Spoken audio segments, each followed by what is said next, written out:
하느님이시요 사람이신 그리스도의 시.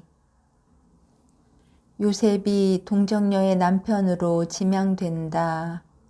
방장과 양탄자와 상감세공을 한 가구들로 잘 장식된 호화로운 방이 보인다. 거기에 사제들이 있고 그 가운데에는 드가리아와 20세에서 50세 전후의 각 연령층에 많은 남자가 있는 것으로 보아 아직 성전에 딸린 방인 것 같다. 그들은 서로 조용히 말을 하고 있다. 그러나 이야기에 활기가 넘친다. 그들은 걱정스러운 것 같은데 그 이유는 알 수 없다. 그들은 무슨 축제 때문에 온 것처럼 모두가 새 옷이나 손질을 잘한 명절 옷을 입고 있다. 많은 사람은 모자 노릇을 하는 터번을 벗었고 어떤 사람들은 아직 쓰고 있으며 특히 나이 많은 사람은 쓰고 있는데 젊은 사람들은 머리를 드러내고 있다. 짙은 금발도 있고 갈색도 있으며 어떤 머리는 매우 검은데 한 사람이 구릿빛 또는 붉은색 머리다. 대부분의 머리는 짧지만 긴 머리도 있고 어깨까지 내려오는 머리도 있다. 그들이 호기심을 가지고 서로 살펴보는 것으로 보아 서로 알지 못하는 사이인 모양이다. 그러나 한 가지 생각에만 골몰하고 있는 것을 깨달을 수 있으므로 그들은 친척들인 것 같다. 한 구석에 요셉이 보인다. 그는 한 건강한 노인과 이야기하고 있다. 요셉은 30세쯤 되어 보인다. 머리가 짧고 숱이 꽤 많고 턱수염과 콧수염과 마찬가지로 밤색을 띤 갈색을 한 미남자이다. 그 턱수염과 콧수염은 아름다운 턱을 덮어 가리고 뺨을 향하여 올라가는데 뺨은 갈색 머리를 가진 다른 사람들처럼 올리브색이 돌지 않고 젓갈색이다. 눈은 어두운 빛깔인데 착하고 그윽하고 대단히 근엄하며 거의 좀 쓸쓸하다고 할 수 있을 정도이다. 그러나 그가 지금처럼 웃을 때에는 그 눈들이 기쁨과 젊음을 나타낸다. 그의 옷 전체가 엷은 밤색인데 수수하지만 매우 단정한 옷차림이다. 젊은 레위파 신관들 한때가 들어온다. 그들은 문과 벽 가까이에 있는 길고 좁은 탁자 사이에 늘어선다.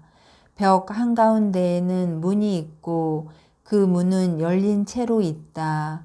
다만 휘장이 바닥에서 20cm 되는 데까지 드리워져 있어 출입구가 가려져 있다. 공중의 호기심이 날카로워지고 한 손으로 휘장이 열려 위에 꽃이 핀 나뭇가지 하나가 소중히 놓여있는 마른 나뭇가지 한 단을 아는 레위파의 신관이 통과하자 호기심은 한층 더 날카로워진다. 꽃들은 약간의 분홍색이 섞였을까 말까 할 정도의 흰 꽃잎으로 된 가벼운 꽃송이로서 그 분홍 빛깔은 중앙 쪽에서 가벼운 꽃잎 끝쪽으로 퍼져가면서 점점 더 엷어진다. 레위파 신관은 그 많은 마른 가지들 가운데에서 기적적으로 꽃이 핀 그 가지를 상하게 하지 않으려고 매우 조심하면서 나뭇가지 단을 탁자에 내려놓는다. 소리 하나가 방 안에 터진다. 목들이 느려지고 시선들이 더 잘 보기 위하여 더 주의 깊게 된다. 드가리아 자신도 탁자에 더 가까이 있는 사제들과 같이 보려고 애쓰지만 아무것도 보지 못한다. 요셉은 자기가 있는 구석에서 나뭇가지 단을 보는 둥 마는 둥 한다. 그리고 이야기 상대자가 무엇이라고 말하자 그는 그럴 리가 없다는 뜻의 몸짓을 하고는 웃는다. 휘장 뒤에서 나팔 소리가 들려온다.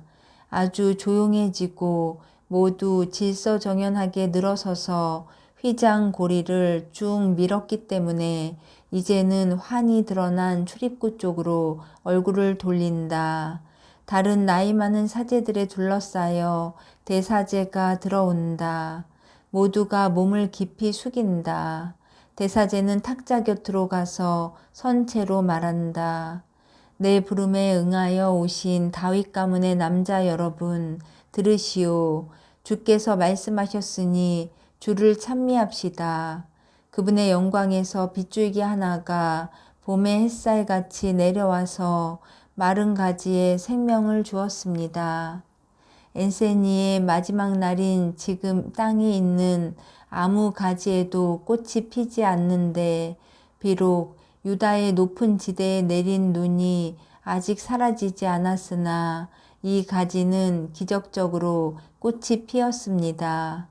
이것이 시온과 베다니아 사이에 있는 오직 하나밖에 없는 흰 빛깔입니다. 하느님께서는 보호자라고는 오직 그분 하느님밖에 모시지 못한 다윗 가문의 동정녀의 아버지와 보호자가 되시면서 말씀하셨습니다. 성전과 그의 가문의 영광인 거룩한 아이, 그가 하느님의 말씀에 영원하신 분의 마음에 드는 남편의 이름을 그에게 알게 하실 만한 자격을 얻었습니다. 주께 매우 소중한 동정녀의 보호자가 되라고 그분께 선택받은 사람은 참으로 의인일 것입니다. 그러므로 그 동정녀를 잃는 우리의 슬픔이 가라앉고 우리는 그의 아내로서의 운명에 대하여 이제 걱정이 없어졌습니다. 하느님께서 지명하신 남자에게 우리는 하느님의 강복과 우리의 축복이 내리는 그 동정녀를 마음 턱 놓고 맡깁니다. 남편의 이름은 갈릴레아의 나자렛에서 목수 일을 하는 다윗 지파의 베들레헴 출신 야곱의 아들 요셉입니다. 요셉, 앞으로 나아오시오. 대사제가 그대에게 명령하는 것이요. 대단히 웅성거린다. 머리들이 돌아가고 손과 눈들이 실망과 만족을 나타내는 손짓 눈짓을 한다. 특히 나이 많은 사람들 중에 자기들이 제비에 뽑히지 않은 것을 다행으로 생각하는 사람들이 있을 것이 틀림없다. 요셉은 얼굴이 새빨개져서 거북한 걸음으로 앞으로 나아간다. 그는 이제 탁자 앞에 와서 대사제에게 공손하게 인사하고 그 앞에 서 있다. 모두 와서 가지 위에 적혀 있는 이름을 보시오. 각기 자기 자신의 나뭇가지를 집어 속임수가 없다는 것을 확인하시오. 사람들은 복종한다. 그들이 대사제가 소중히 들고 있는 가지를 쳐다보고 각자가 자기의 가지를 짚는다. 어떤 사람들은 그것을 꺾고 어떤 사람들은 그대로 가지고 있다. 모두가 요셉을 바라본다. 어떤 사람들은 말없이 쳐다보기만 하고 어떤 사람들은 축하를 한다. 모임이 시작될 때에 요셉이 같이 이야기하던 작은 노인이 그에게 말한다. 요셉, 내가 자네에게 말했지. 가장 자신 없다고 느끼는 사람이 시합에 이긴다고. 이제는 모두가 열을 지어 지나갔다. 대사제는 꽃핀 가지를 요셉에게 주고 나서 그의 어깨에 손을 얹고 말한다. 그대도 알다시피 하느님께서 그대에게 주시는 아내는 부자가 아니요. 그러나 그 처녀에게는 모든 덕이 있소. 항상 그에게 더 알맞은 사람이 되시오.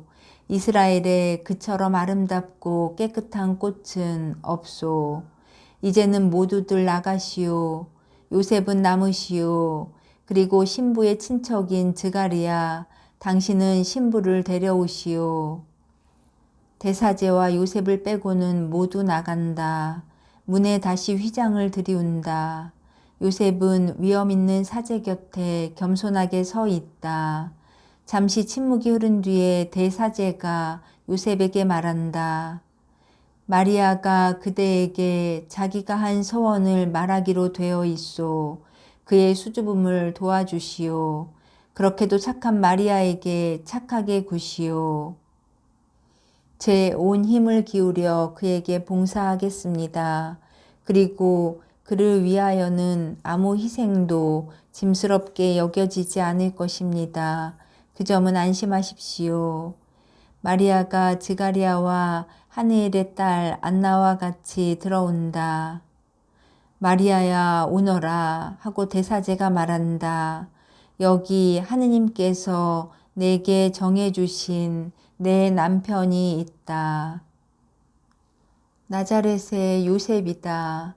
그러니까 너는 내 고장 읍내로 돌아가게 된다. 이제 나는 너희들을 남겨둔다. 하느님께서 너희에게 강복하시고 주께서 너희들을 보호하시고 강복하시며 너희에게 당신의 얼굴을 보이시며 항상 너희를 불쌍히 여기시기를 바란다. 주께서 너희들에게로 얼굴을 돌리시고 너희에게 평화를 주시기 바란다. 드가리아는 대사제를 모시고 나간다. 안나도 신랑과 서로 축복하고 나간다. 두 약혼자가 마주 서 있다. 마리아는 얼굴이 새빨개져 고개를 숙이고 있다. 요셉도 약간 얼굴을 붉히고 마리아를 살펴보며 무슨 말부터 시작해야 할지를 궁리한다. 마침내 그 말을 찾아내서 얼굴이 환해진다. 그는 이렇게 말한다. 마리아 잘 있었어요. 나는 마리아가 난 지 며칠밖에 안 되는 갓난아기 적에 보았소. 나는 당신 아버지의 친구였고 내게는 당신 어머니를 무척 사랑하던 내 아우 알페오의 작은 아들이 있어요. 알페오는 당신 어머니에게는 어린 친구였지요. 알페오는 지금 18살밖에 안 됐고 당신이 아직 나지 않았을 적에는 아주 어린 아이여서 그를 다정스럽게 사랑하시던 당신 어머니의 슬픔을 위로해 드렸소. 당신은 아주 어릴 적에 여기 왔기 때문에 우리를 모르오. 그러나 나자렛에서는 모든 사람이 당신을 많이 사랑하고 그 탄생이 아기를 못 가지는 여인을 다시 꽃피게 하신 주님의 기적이었던 요아킴의 어린 마리아의 말을 하고 있소. 그리고 나는 당신이 나던 날 저녁을 기억하고 있소.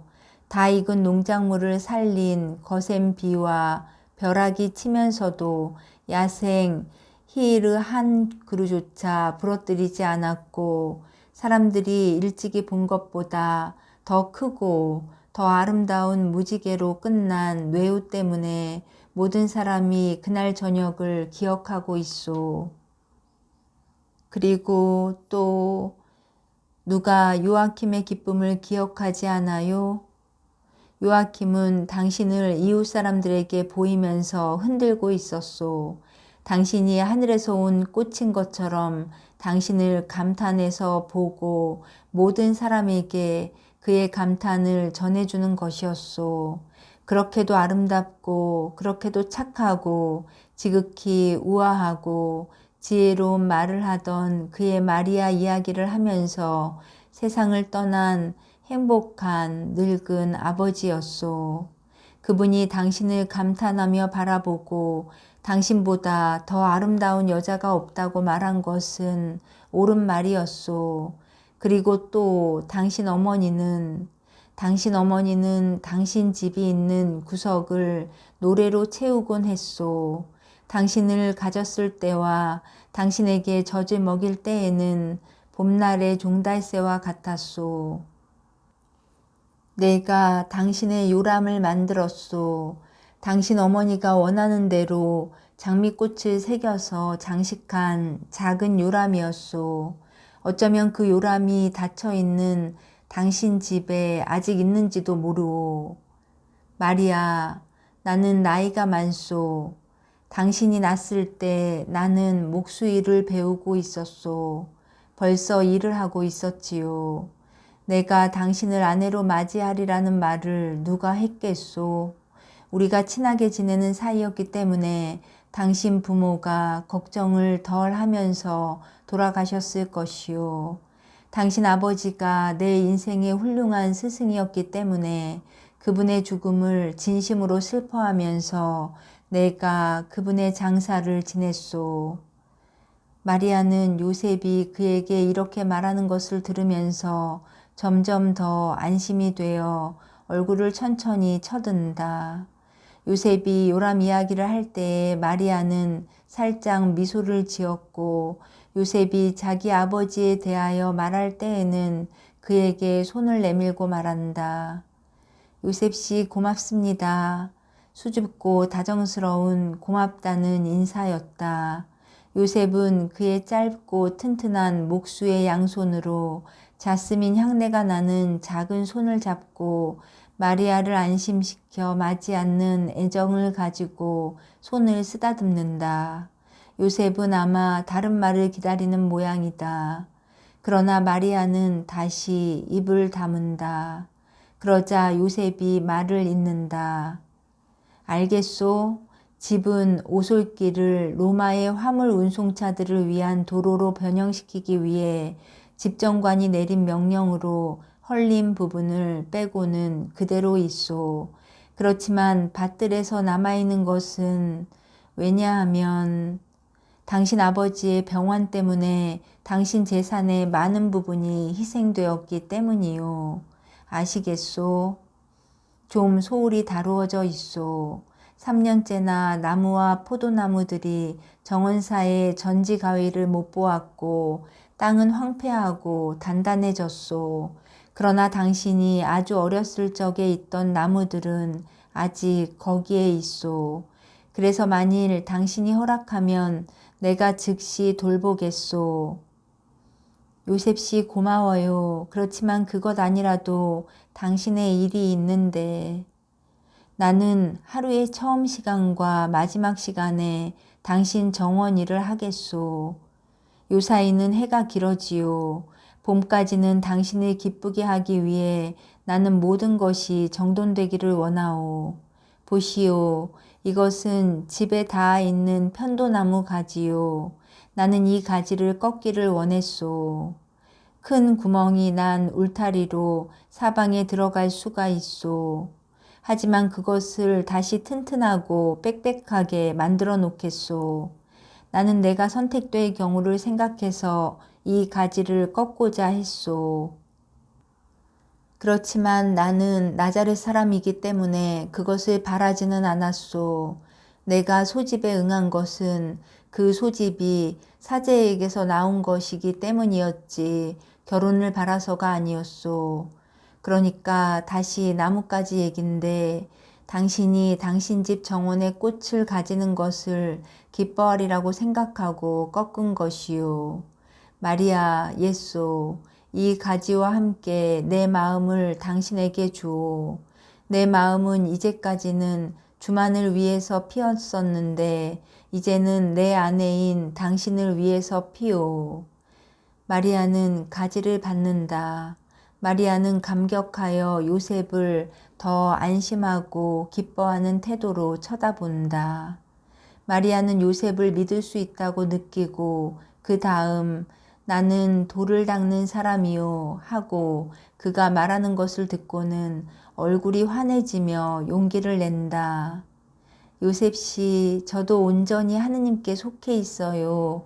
대사제님이 당신에게 그 말을 하셨는지 모르겠군요. 대사제님은 그저 당신이 착하고 순결하며 당신이 한 어떤 서원을 내게 알려줄 것이라고 하면서 당신에게 착하게 굴라고만 말씀하셨소. 마리아 말하시오. 당신의 요셉은 당신의 모든 소원에 당신이 행복하게 만들기를 원하오. 나는 당신을 육체적으로 사랑하지 않소. 나는 하느님께서 내게 주시는 거룩한 처녀인 당신을 내 정신에 따라 사랑하오. 나를 남편으로 생각하지 말고 아버지와 오빠로 생각하시오. 당신을 아버지에게 맡기듯 내게 맡기고 오빠를 신뢰하듯 나를 믿으시오. 저는 아주 어려서 저를 주님께 바쳤어요. 이스라엘에서는 이런 일을 하지 않는다는 것은 저도 알아요. 그렇지만 저는 메시아의 강림을 위해 제 동정을 사랑의 희생으로 요구하는 목소리를 들었어요. 이스라엘이 메시아를 기다리는 지가 정말 오래됐어요. 이를 위해서 어머니 되는 기쁨을 포기하는 것은 지나친 일이 아닙니다. 요셉은 마리아의 깊은 마음속을 읽으려고 하는 듯이 마리아를 뚫어지게 들여다보고 나서 아직 꽃핀 나뭇가지를 손가락 사이에 들고 있는 작은 두 손을 잡고 말한다. 나도 내 희생을 당신의 희생에 합치겠소. 그리고 우리의 순결로 영원하신 분께 하도 많은 사랑을, 너무나도 많은 사랑을 보여드려 하느님께서 구세주를 온 세상에 더 일찍 보내주시고 우리에게 구세주의 빛이 세상을 비추는 것을 보도록 허락하시게 합시다. 마리아 오시오. 주의 집 앞에 가서 우리가 천사들이 서로 사랑하는 것처럼 서로 사랑하겠다고 맹세합시다. 그런 다음 나는 나자렛으로 내려가서 당신의 모든 것을 준비하겠소. 당신이 더 좋다면 당신 집에, 당신이 원한다면 다른 곳에 준비하겠소. 제 집에요. 안쪽에 동굴이 하나 있었는데 지금도 있어요? 지금도 있기는 하오. 그러나 이제는 당신의 것이 아니요. 그러나 당신이 하루에 제일 더운 시간에 피해 들어갈 수 있을 조용하고 서늘한 동굴을 하나 만들어 주겠소. 그 동굴을 전의 동굴만큼 크게 만들겠소. 그리고 당신과 동무할 사람으로 누구를 원하는지 말하시오. 아무도 없어요. 저는 무섭지 않아요. 늘 저를 보러 오는 알페오의 어머니가 낮에는 저와 좀 같이 있어 줄 것입니다. 밤에는 저 혼자 있는 것이 더 좋아요. 아무 불행도 제게 올 수 없어요. 그리고 또 이제는 내가 거기 있고 언제 당신을 데리러 와야 하오. 요셉 씨가 원하는 때예요. 그러면 집이 잘 정리되는 대로 오겠소. 나는 아무것도 흐트러뜨리지 않겠소. 나는 당신이 당신 집을 어머니가 남겨놓으신 그대로 발견하기를 원하오. 그렇지만 집이 아주 해가 잘 들고 매우 깨끗해서 음산한 것이 없이 당신을 맞아들이게 하고 싶소. 마리아 오시오. 지극히 높으신 분께 우리가 그분을 찬미한다고 말씀드립시다. 다른 것은 아무것도 보이지 않는다.